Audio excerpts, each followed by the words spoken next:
Olá pessoal, tudo bem? Aqui é o canal Solucionática mais uma vez.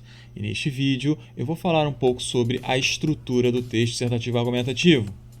Bom, para começar, nós temos aí o primeiro aspecto muito importante. Vamos começar pela introdução e não pelo desenvolvimento. A introdução, ela é entendida como o princípio. É ali que você vai escrever o seu texto pela primeira vez e vai começar a dizer o que você vai desenvolver. Então, na verdade, a introdução é onde fica a nossa tese, que é a nossa ideia central. Então, eu coloquei lá em cima, toda a introdução deve possuir uma tese, ideia central. E o não? O que eu não posso fazer na introdução? Eu não posso desenvolver na introdução todos os meus argumentos, até porque se você vai desenvolver os seus argumentos numa introdução, o que irá acontecer? Você vai perder ponto causado pela desestruturação do seu texto. O seu texto ele precisa ter estrutura, e essa estrutura ela torna tudo mais fácil. Se você desrespeita a estrutura, tudo fica mais trabalhoso, tudo fica mais cansativo, não é verdade? Bom, então eu não devo eu devo simplesmente seguir alguns princípios que são interessantes. Aonde eu coloco sim, aonde coloco não, nós precisamos prestar muita atenção. Então, lá no nosso canto, continuando, eu coloquei ali, prepare os seus períodos, orações e frases. Então você precisa preparar com cuidado o que você vai escrever.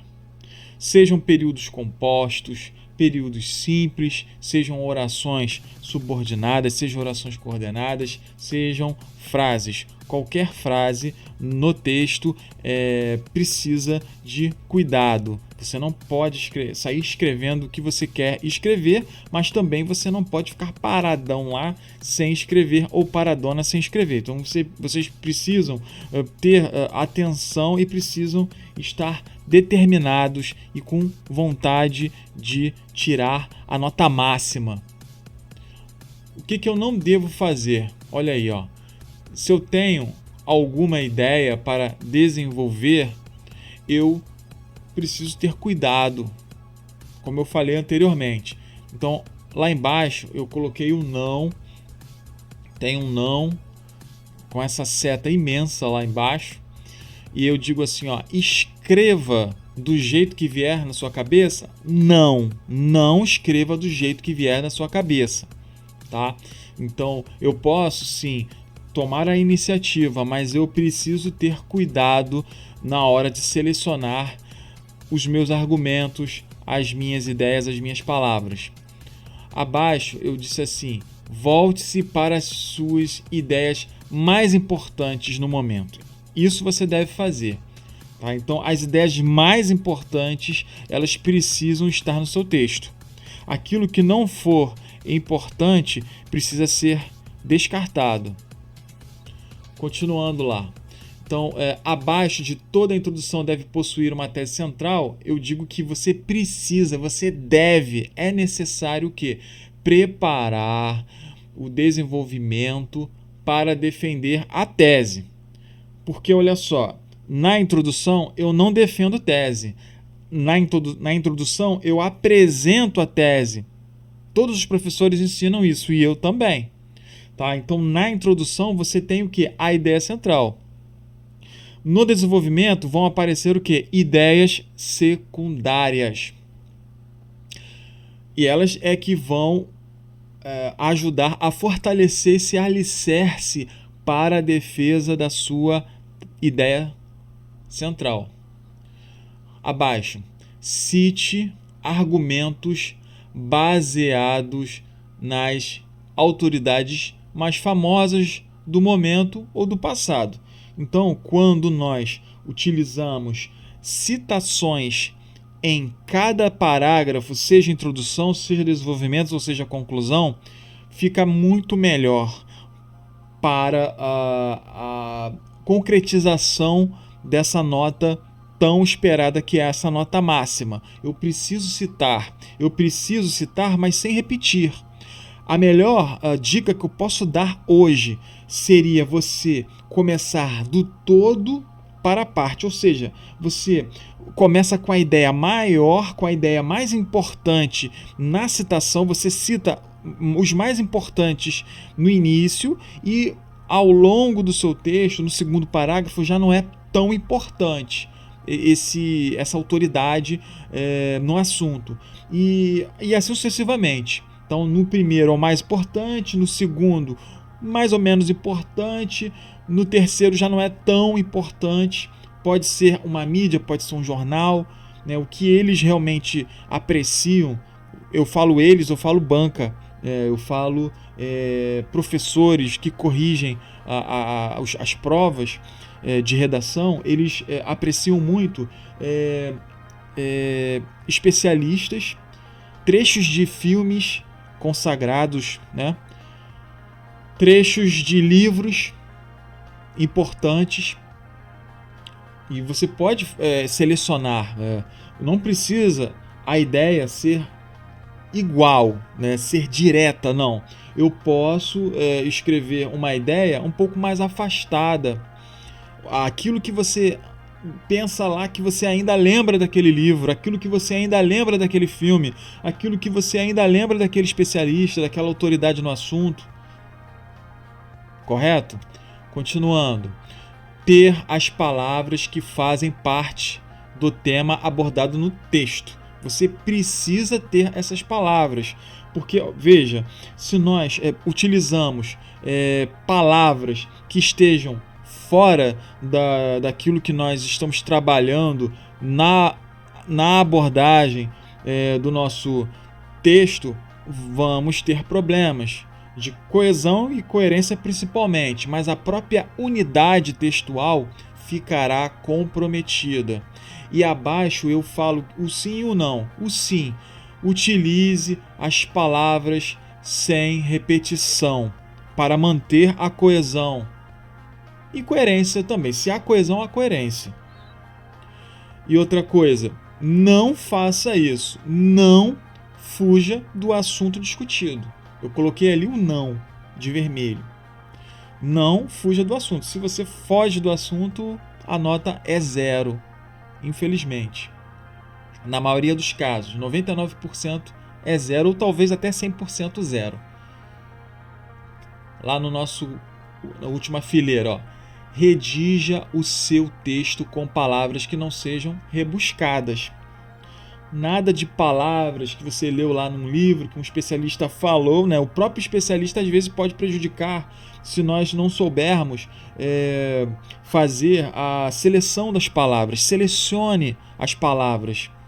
Existe um limite de utilização de palavras. Você não precisa ler um dicionário para escrever uma redação. Você apenas precisa assistir um filme ou ler um livro interessante para escrever uma redação.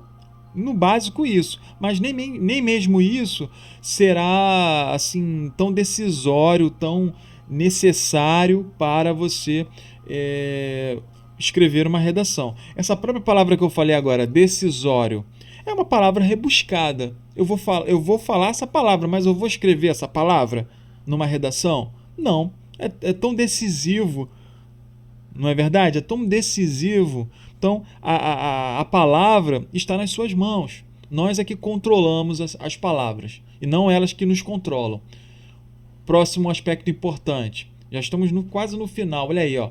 Leia o que escreveu quando esquecer a frase ou palavra anteriormente. Então você precisa escrever e ter o controle. Eu estou escrevendo o meu parágrafo de desenvolvimento, por exemplo. Pode ser introdução, pode ser desenvolvimento, pode ser conclusão. Eu já estou escrevendo. De repente eu esqueci o que eu falei antes, né? É muito assim comum isso, né? Pode acontecer. Os lapsos, né, de memória, eles podem acontecer. O que você vai fazer? Você volta para ler. você não vai lembrar de tudo, ninguém lembra de tudo. Então você volta para ler o que você escreveu. Volte sempre para ler. Tá? Não fique achando que vai perder tempo. Não perde tempo. É melhor você perder um pouquinho de tempo do que você escrever e perder ponto aí por incoerência, né? E justamente é um dos aspectos muito importantes, né, do nosso texto. Continuando, ao desenvolver o parágrafo, fixe na conclusão para intervenção-solução. Então, comecei a escrever, comecei a concluir o meu texto, por exemplo, como foi visto anteriormente, vírgula. Então aí eu paro e posso ler a minha introdução para fazer um resumo e para começar a solucionar o problema, ou simplesmente eu posso ali fazer uma citação que não foi feita, não foi repetida, claro, tem várias citações, mas não do mesmo autor, mas eu posso citar novamente o que foi citado na introdução. Correto? Eu posso citar o que já foi citado na introdução, mas eu não posso citar algo do desenvolvimento, porque vamos organizar, vamos entender a seguinte proposta que eu tenho aqui. A conclusão é uma retomada da introdução, até porque nós pensamos muito no parágrafo síntese, embora em algumas provas a conclusão seja também uma elaboração de uma problemática, de uma nova possibilidade. Nós podemos trabalhar essa problemática, problematizar na conclusão, sim, né? A partir dessa conjunção no início, nós já começamos aí a problematizar, sim.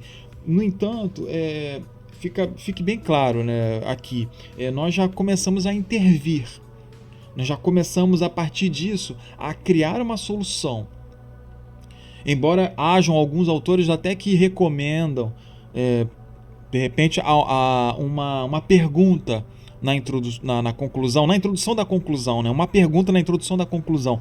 Essa pergunta na introdução da conclusão pode ser feita sem nenhum problema, desde que você não se perca, desde que você não desestruture o seu texto. Correto? Continuando, temos um sim ou um não. Lá no sim, olha lá, escreva frases que valorizem a vida.